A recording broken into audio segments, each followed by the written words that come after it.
Nanawagan si Attorney Levito Baligod sa Department of Justice na ibasura ang mga kasong cyber libel na isinampalaban sa kanya at sa 18 nagpakilalang dating Marines kaugnay ng kanilang mga aligasyong nagde-deliver sila ng mga mali-maletang pera sa ilang opisyal ng gobyerno.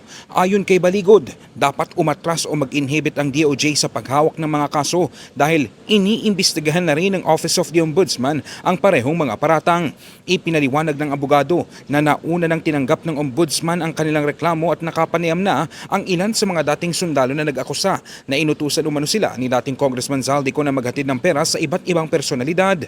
Kasalukuyang nakabinbin sa DOJ ang mga cyber libel complaints na isinampa ng ilang mambabatas na nagsasabing pawang kasinungalingan ang mga aligasyon. Babala ni Baligod, posibleng magkaroon ng magkasalungat na desisyon kung parehong magpapatuloy ang investigasyon ng DOJ at Ombudsman sa iisang issue, kaya't mas nararapat umanong ipaubaya na lamang sa Ombudsman ang investigasyon.